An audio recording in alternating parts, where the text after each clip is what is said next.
오늘 하나님 말씀은 신약 성경 마태복음 제5장입니다. 마태복음 제5장 38절부터 마지막 48절까지입니다. 제가 말씀 봉독에 올립니다.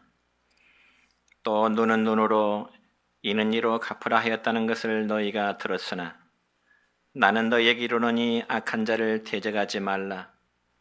누구든지 내 오른뺨을 치거든 왼편도 돌려대며 또 너를 고발하여 속옷을 가지고자 하는 자에게 겉옷까지도 가지게 하며 또 누구든지 너로 억지로 오리를 가게 하거든 그 사람과 심리를 동행하고 내게 구하는 자에게 주며 내게 꾸고자 하는 자에게 거절하지 말라.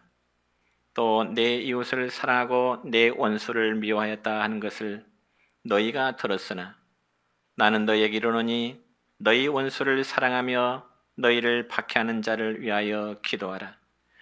이같이 한즉 하늘에 계신 너희 아버지의 아들이 되리니 이는 하나님이 그 해를 악인과 선인에게 비추시며 비를 의로운 자와 불의한 자에게 내려 주심이라. 너희가 너희를 사랑하는 자를 사랑하면 무슨 상이 있으리요?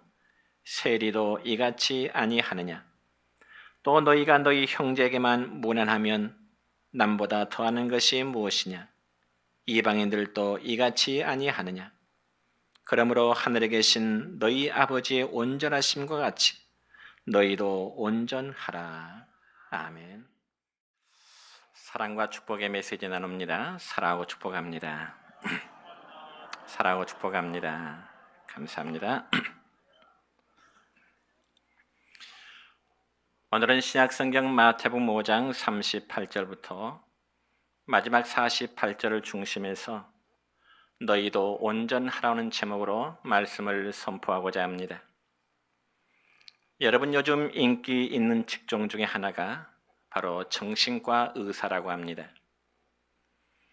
특별히 옛날에 정신병원 그러면 어디 공동묘지 근처라든지 혹은 으스스한 곳으로 생각을 했는데 지금은 정신과 의사가 TV에 자주 나오는 그러한 시대가 되었습니다.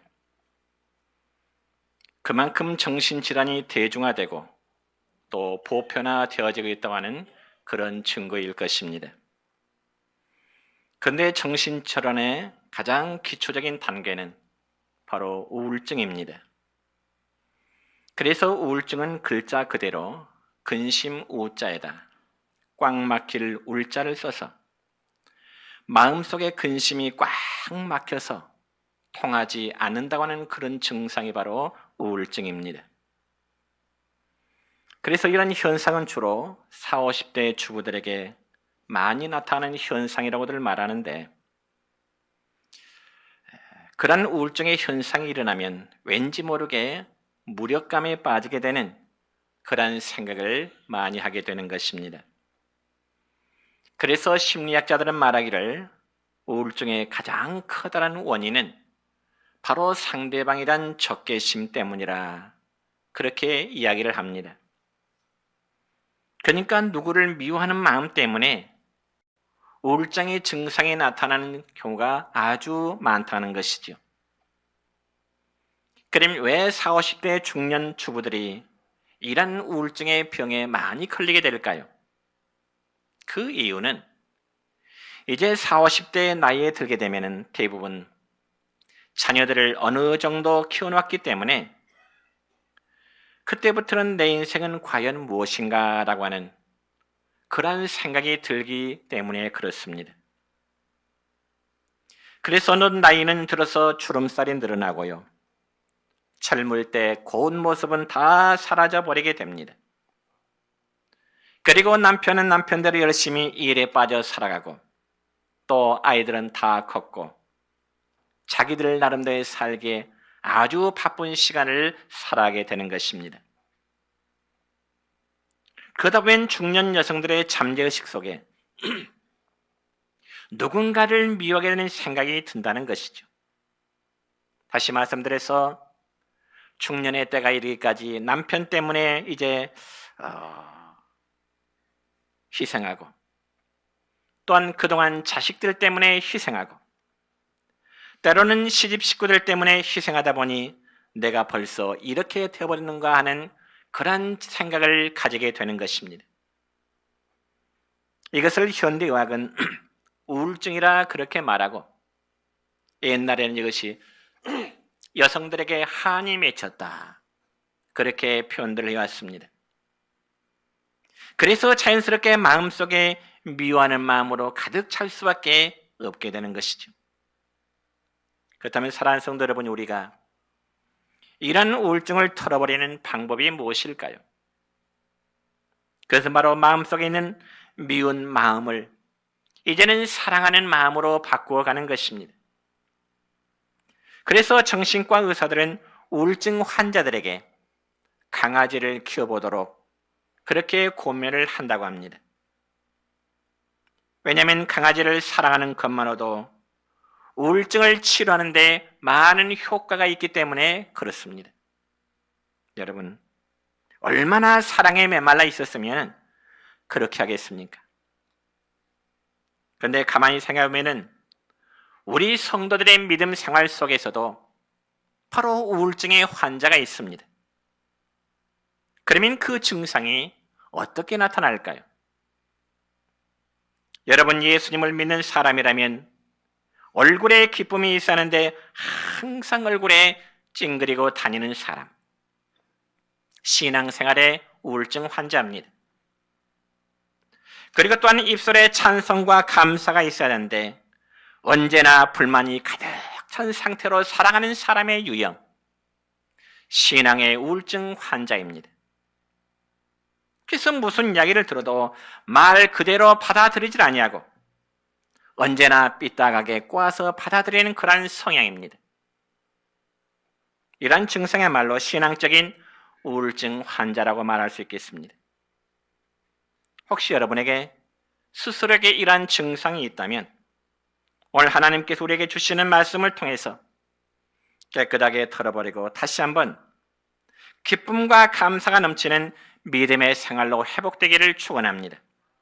그렇다면 우리가 구체적으로 해야 할 일이 과연 무엇일까요?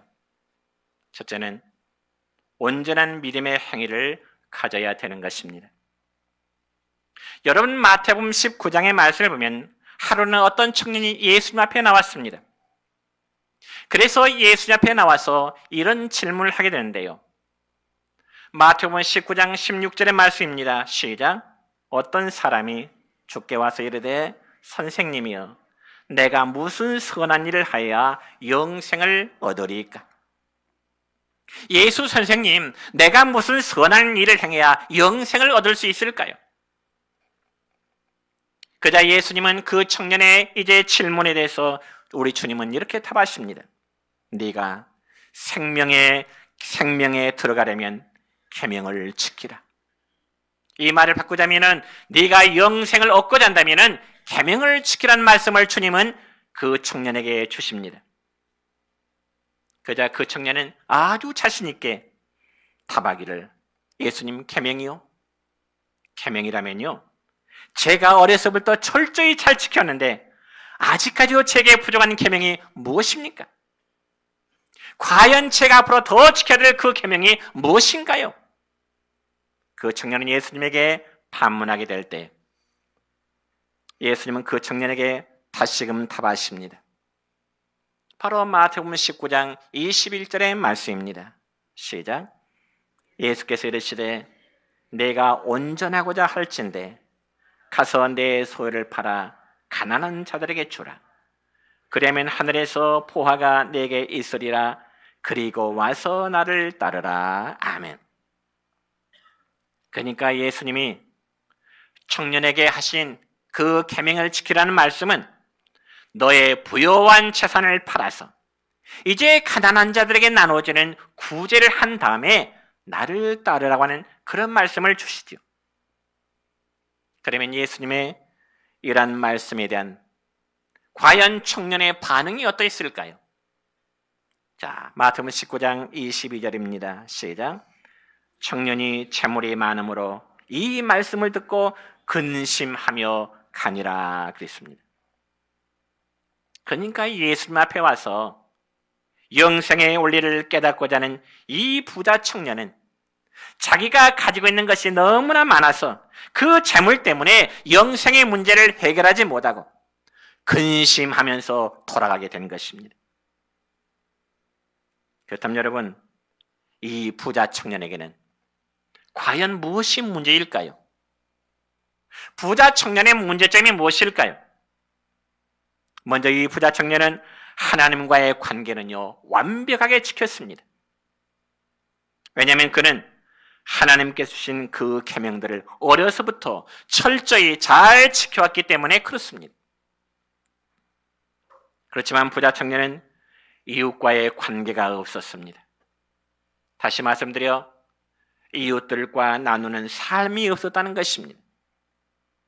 그래서 하나님과의 이 수직적인 관계는 참으로 잘 지켜왔는데 이웃과의 관계는 전혀 지키지를 못했다는 것입니다. 그러면 사랑하는 성도 여러분이요, 여러분들이 교회 나와 예배를 드리고 그리고 기도를 열심히 하고 성경을 달달이 외운다고 해서 우리의 여러분의 믿음이 온전한 믿음이 되어지는 것은 결코 아닙니다. 그러면 어찌해야 될까요? 이 점에 대해서 주님은 말씀하십니다. 위로는 하나님을 사랑하고 그리고 옆으로는 이웃을 사랑하는 관계가 이루어질 때에 비로소 그 믿음이 온전한 믿음이라고 주님은 말씀하시게 되는 것입니다. 그래서 오늘 본문 48절의 말씀 보면 이렇습니다. 시작.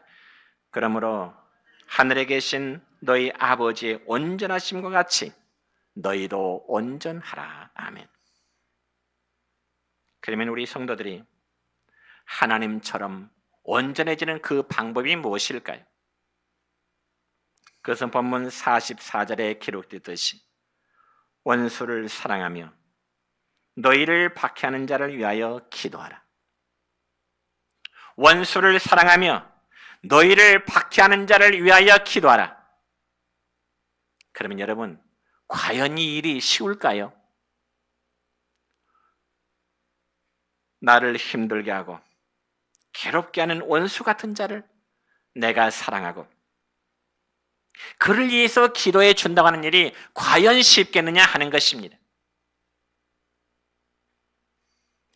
저는 9월달 첫째 주일날 낮예배 때 평안은 용서로부터 라는 제목으로 설교한 적이 있습니다.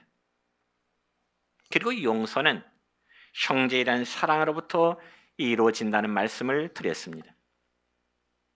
그렇다면 여러분, 정말 나를 힘들게 하고 나를 괴롭게 하는 어떤 대상자를 사랑하면서 기도하는 일이 정말 쉽겠느냐 이 말이죠. 아니요. 결코 쉬운 일은 아닙니다. 그럼에도 주님은 저와 우리에게 말씀하십니다. 너희를 미워하는 사람이나 혹은 너희에게 피해를 입힌 사람이라 할지라도 진심으로 용서하고 사랑하는 단계까지 갈 때에 비로소 너희의 믿음이 온전해지리라고요. 그럼 우리의 믿음이 우리 각자가 스스로 내 믿음이 왜 자라지 못하는가를 판단하는 원인이 바로 여기에 있습니다. 여러분, 어떤 분이 신앙생활 5년, 10년 그러면서 교회를 봉사를 열심히 해도 여전히 믿음이 자라지 않는 원인은 무엇일까요? 원인은 바로 내게 있을 것입니다. 다른 사람을 향한 나의 사랑의 부족일 것입니다. 그래서 사랑할 사람과 그리고 미워할 사람을 구분해서 내게 잘해주는 사람만 사랑하기 때문에 그렇습니다. 이것이 바로 우리의 믿음을 자라지 못하게 하는 하나의 가시덤불이 되는 것입니다. 그럼 우리는 이러한 단계를 초월해야 온전한 사랑을 할 수 있을 것입니다.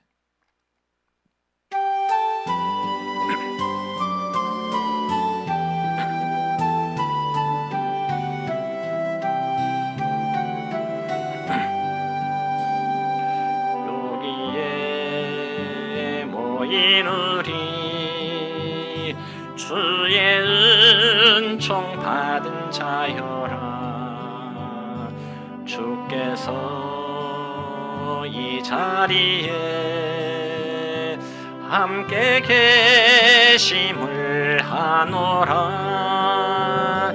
언제나 주님만을 찬양하며 따라가리니 시험을 당할 때도 함께 계심을 믿노라. 이 믿음 더욱 굳세라. 주가 지켜주신다.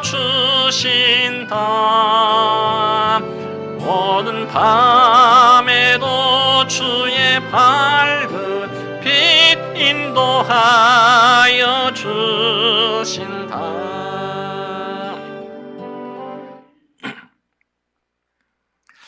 여러분, 설교 애화집에 보니까 이런 글이 있어서 한번 그대로 인용하고자 합니다.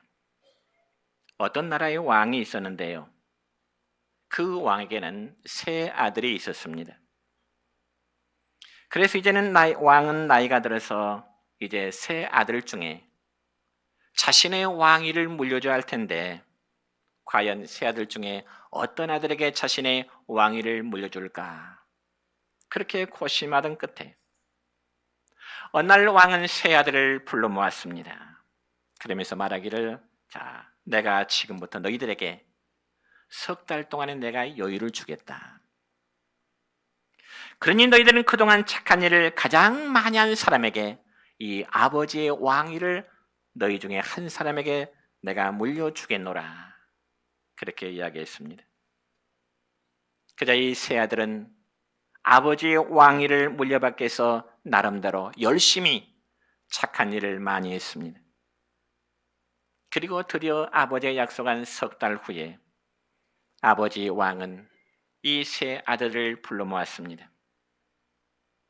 그러면서 가장 큰 아들에게 묻기를, 애야, 너는 그동안 무슨 착한 일을 했느냐고 아버지가 큰 아들에게 물었습니다.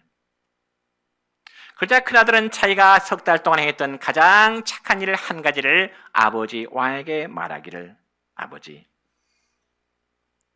자신은 어떤 사람이 자기에게 금이 가득 든 보따리 하나를 맡겼는데 그 사람이 갑자기 죽었다는 것입니다.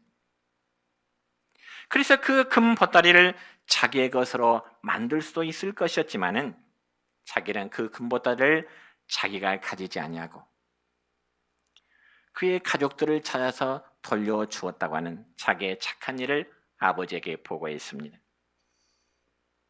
그자 왕은 큰아들이 행한 착한 이야기를 듣고 말하기를, 애야, 네가 한 그 일은 착한 일이라고 할 수 없다. 왜냐하면 남의 것을 돌려주는 것은 너무나 당연한 일이지 않느냐. 그리고 나서 왕은 둘째 아들을 불렀습니다. 애야, 넌 이제 네가 행한 착한 행실에 대한 이야기를 해보라. 둘째 아들이 말합니다. 아버지, 자기가 길을 가다가 어떤 어린아이가 물에 빠져서 허우적거리고 있는데 물에 빠져 허우적거리고 있는 그 아이를 보고 자기가 물에 뛰어들어가서 그 아이를 구해냈다고 하는 그 이야기를 아버지에게 했습니다. 그러자 왕 아버지는 둘째 아들의 이야기를 듣고도 말하기를, 너는 사람으로서 너무나 당연한 일을 했지 않느냐. 죽어가는 사람을 보고도 못 보찬다면 그건 사람이 아니야. 그러고서 왕은 셋째 아들에게 또 착한 일을 이야기한 것을 셋째 아들에게 자기의 착한 일을 하도록 이야기했습니다. 그런데 여러분, 이런 이야기는 항상 짐작을 하겠지만은 항상 막내가 잘한 것으로 끝이 나게 되죠. 그래서 셋째 아들은 아버지에게 말하기를, 아버지, 저에게는 아주 못살게 하는 그 원수 같은 사람이 하나 있었는데 마침 그 사람이 원수 같은 자가 술에 취해서 낭떠러지 끝에 있는 그 나무 밑에서 자고 있는 것을 보았다는 거죠. 그래서 만약 한 봄이라도 술에 취해서 한 번이라도 몸을 뒤척이면 그 원수 같은 사람이 낭떠러지에 떨어져 죽을 수밖에 없는 그런 순간이었다는 말입니다.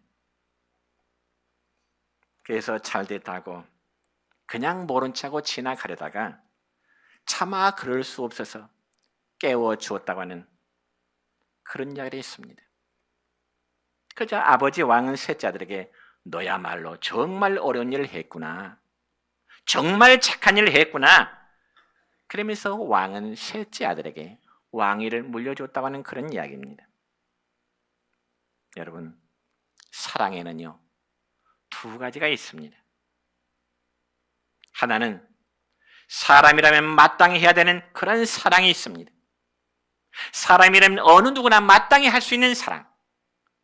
누가 가르치지 않아도 할 수 있는 사랑. 다시 말씀드려서 가족을 사랑하는 일, 그리고 이웃을 사랑하는 일, 그리고 친구를 사랑하는 일, 그리고 교회 안에서 믿음의 지체들을 사랑하는 일, 이런 일은 당연히 할 수 있는 그런 사랑입니다. 그러니 이것을 가지고 대단한 것을 한 것처럼 자랑할 필요는 없지요. 내가 내 가족을 사랑했다고, 내 이웃을 사랑했다고, 내 친구를 사랑했다고, 내 믿음의 공동체를 사랑했다고 자랑할 수 있는 그런 조건이 될까요? 자랑할 조건이 무엇입니까? 왜 그럴까요? 본문 46절로 47절까지 말씀 볼까요? 시작. 너희가 너희를 사랑하는 자를 사랑하면 무슨 상이 있으리요? 세리도 이같이 아니하느냐? 또 너희가 너희 형제에게만 무난하면 남보다 더하는 것이 무엇이냐? 이방인들도 이같이 아니하느냐? 여러분, 이런 사랑은 누구라도 할 수 있는 사랑입니다. 아니, 사람이라면 당연히 해야 될 그런 사랑입니다. 그러나 사람이라면 절대로 할 수 없는 사랑이 있습니다. 그 사랑은 바로 원수를 사랑하는 사랑이죠. 이건 아무나 할 수 있는 사랑이 아닙니다. 혹시 여러분에게 해를 입히는 사람, 그리고 이 사람 저 사람 쫓아다니면서 여러분을 흉보고 다니는 사람, 또한 여러분이 하려고 하는 일을 어떻게 해서든지 방해하려고 하는 사람, 그리고 생각만 해도 마음이 무거워지고 때로는 미움이 앞서는 사람이 있다고 가정해 보세요. 그럴 경우 사람이라면 이런 원수를 절대로 사랑할 수 있을까요? 결코 쉬운 일 아닙니다. 그런데 이런 사랑을 해야만 하는 사람이 있습니다. 그들이 누굴까요? 바로 저를 포함해서 우리 모두 그리스도인들입니다. 왜요? 이건 바로 주님의 명령이기 때문에 그렇습니다. 원수를 사랑하는 것은 저와 여러분의 선택의 문제가 아닙니다. 아니, 할 수가 없습니다. 그러나 주님은 우리에게 명령하십니다. 그래서 로마서 5장 10절 하반절의 말씀 보면 이런 말씀이 있습니다. 시작.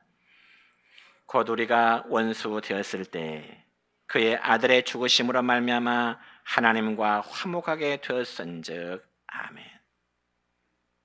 여러분, 하나님께서는 우리가 하나님 앞에 원수가 되었을 때 우리를 위해서 예수 그리스도를 보내셨습니다. 그리고 우리는 그 사랑을 받은 자들입니다. 그렇다면 우리가 원수를 사랑하되 어떤 방법으로 원수를 사랑할까요? 두 번째는 원수를 사랑할 수 있는 방법인데, 첫째는 복수하려는 마음을 버리라는 거죠. 복수하고자 하는 마음을 버리라는 겁니다. 여러분, 본문 38절입니다. 시작. 또 눈은 눈으로 이는 이로 갚으라 했다는 것을 너희가 들었으나, 여러분, 이 말씀은 구약 성경에 기록된 율법 중에 한 부분입니다. 그런데 이 말씀은 두 가지의 원칙을 가지고 있어요. 38절의 말씀 보면 두 가지의 원칙을 가지고 있는데, 첫째는 자기가 잘못한 일에 대해서 책임을 질 줄 알아라 하는 것입니다.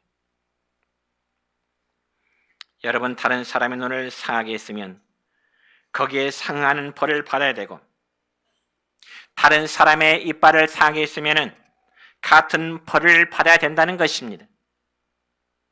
그러니까 다른 사람에게 피해를 주고 말로만 미안하다고 해서는 안 된다는 것입니다. 그래서 이 법칙은 자기가 저지른 잘못에 대해서 철저히 책임을 지라는 그 원칙을 말씀하는 것이고요. 또 두 번째는 공평의 원칙입니다. 여러분, 어떤 사람이 잘못을 하면 벌을 주되 그 이상도 그리고 그 이하도 아닌 적절한 벌을 줘야 된다는 것입니다. 그래서 누가 내 일을 상하게 했다고 해서 상대방의 일을 몽땅 뽑아서 틀리하고 다니게 만들면 안 된다는 것입니다. 특별히 사람들의 일반적인 마음은 내가 누구인가 피해를 당하면 내가 당한 만큼 몇 곱절로 갚아주고 싶어하는 마음이 보통 사람들이 가지는 마음입니다. 그럼에도 주님의 말씀은 그러지 말고 공평하게 하라, 그렇게 말씀하잖아요. 누구에게요? 저를 포함해서 우리 모두에게요. 그래서 이 계명은 개인에게 주신 말씀이면서도 또한 당시의 재판장들에게도 주신 말씀입니다. 왜냐하면 성경은 분명히 원수를 갚지 말며 또한 동포를 원망하지 말며 이웃 사랑하기를 내 몸과 같이 하라고 말씀하셨기 때문에 그렇습니다. 그러므로 눈에는 눈, 이에는 이라는 말씀은 개인에게 적용되는 것이 아니라 재판관이 재판할 때 적용되는 법칙인데요. 그래서 이라는 법칙을 소위 탈리오 법칙이라 그렇게 말합니다. 여러분, 탈리오 법칙이란 말은 오늘날 전 세계 모든 국가는요, 이 탈리오 법칙을 적용해서 어떤 죄를 지은 사람을 감옥에 가둔다든지 혹은 벌금을 물리는 등 그 죄에 상하는 벌을 주고 있는 것입니다. 그렇지만 유대인들은 성경에 보면은 이 법칙을 실제로 개인들에게 적용시켰습니다. 그래서 누군가에게 피해를 당하면 쫓아가서 그만큼 보복을 감행했습니다. 그렇지만 예수님 말씀하신 바는 사랑의 원리는 원수들에게 복수하려는 마음을 끊으라는 것입니다. 내가 당한 만큼 배나 갚아주고 하는 그런 복수의 마음을 끊으라. 왜 그럴까요, 여러분? 서로에 대한 복수의 마음이 계속될 때는요, 원수를 사랑하는커녕 자기 마음도 지킬 수 없고 복수의 복수는 더 커다란 문제를 야기시킬 수밖에 없습니다. 그리고 두 번째로 원수를 사랑하는 방법은 내가 먼저 베풀라, 주님은 그렇게 말씀하십니다. 자, 오늘 본문 39절과 42절까지의 말씀입니다. 시작. 나는 너희에게 이르노니 악한 자를 대적하지 말라. 누구든지 내 오른편 뺨을 치거든 왼편도 돌려대며 또 너를 고발하여 속옷을 가지고자 하는 자에게 겉옷까지도 가지게 하며 또 누구든지 너로 억지로 오리를 가게 하거든 그 사람과 심리를 동행하고 내게 구하는 자에게 주며 내게 꾸고자 하는 자에게 거절하지 말라. 아멘. 그런데 여러분, 이 방금의 말씀을 보면은 하나의 공통점이 있습니다. 그게 무엇인가 하니 빼앗기지 말고 먼저 주라는 것입니다. 그래서 내 오른편 뺨을 치거든 왼편도 돌려대라는 말씀은 안 맞으려고 애쓰지 말고 그냥 맞아주라는 거죠. 너를 고발하여 속옷을 가지고 가는 자에게 겉옷까지도 가지게 하라는 말씀은 안 뺏기려고 애쓰지 말고 그냥 자진해서 주라는 거죠.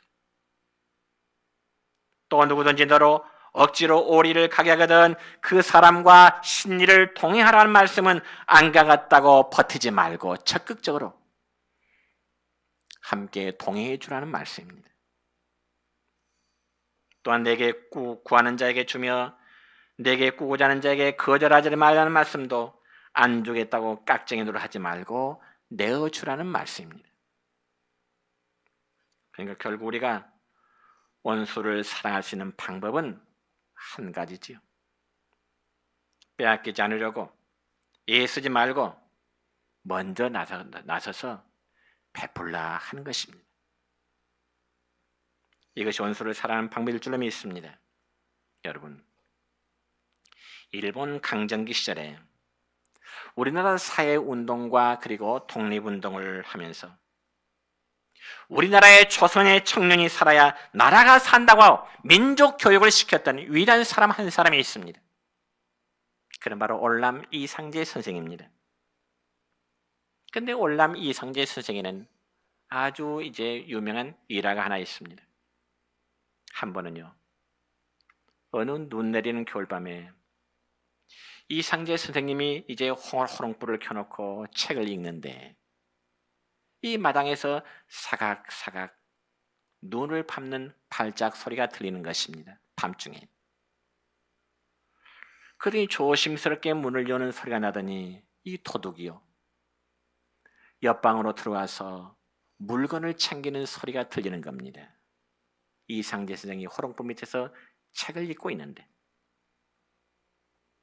그러자 이상제 선생은 잠시 후에 옆방 문을 열면서 도둑에게 안녕하시오.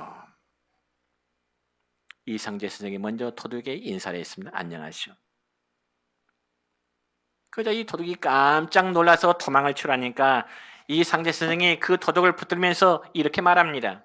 이 사람아, 남이 집에 들어왔으면 최소한 인사는 하고 가야지. 내 집에 뒤져보니 쓸만한 것이 별로 없지. 미안하네. 그래도 쓸만한 것은 몇 가지도 선택했으면 그거 가지고 가게나.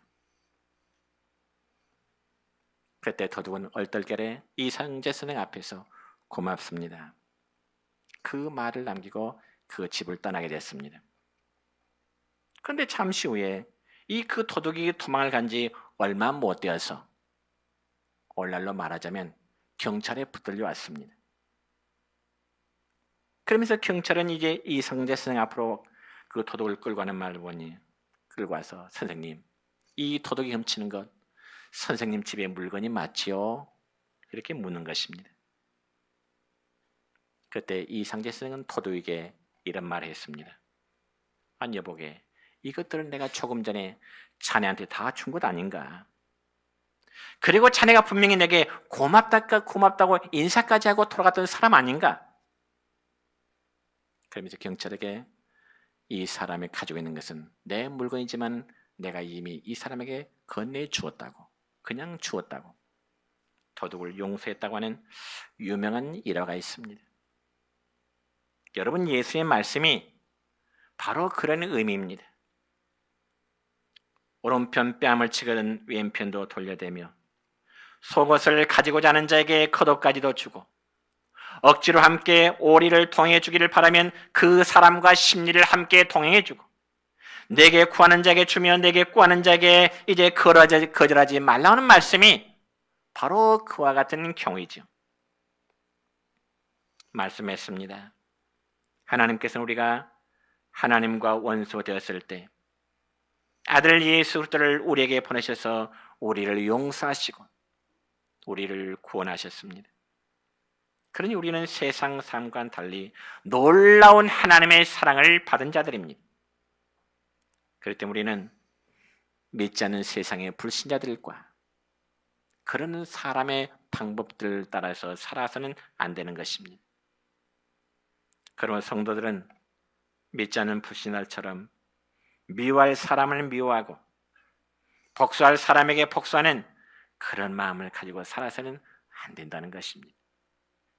바라기는 저와 여러분 마음속에 이미 들어와 있는 하나님의 사랑을 가지고 내가 먼저 손을 내밀고요, 사랑을 베풀고 나누어줌으로 하늘에 계신 아버지처럼 온전해지는 우리 모두 되시기를 주님의 이름으로 축원합니다.